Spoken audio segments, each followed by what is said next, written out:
In today's video, I'm going to teach you how to sign in to Google Admin Console. We'll start by opening your browser and looking for the Google Admin Console sign-in page. The quickest way is to search for Google Admin Console sign-in. You should see the official result at the top. It's the one that takes you to the admin sign-in page, not regular Gmail.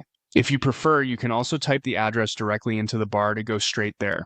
Either way works. Just make sure you're heading to the official Google page before entering any information. Next, click the top result to open the sign-in screen. This page has the familiar Google sign-in layout. If your browser suggests previously used accounts, review them carefully so you don't accidentally choose a personal account. The admin console only works with a work or school account that has admin privileges.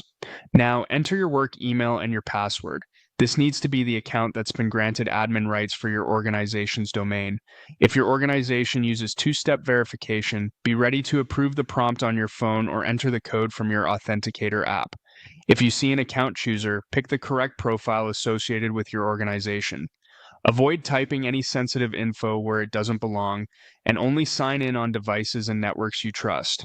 After you finish signing in, you'll land on the admin console home.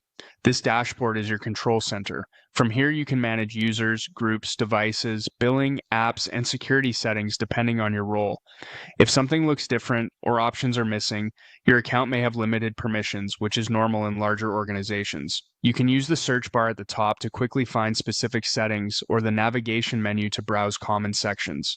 Finally, if you were already signed into the correct Gmail account in your browser, you can simply select that account when prompted and you'll go straight in without re-entering your credentials.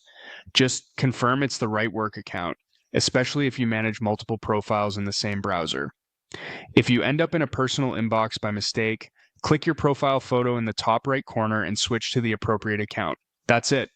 You searched for the Google Admin Console, opened the official sign-in page, used your work admin credentials, and arrived on the Admin Console home.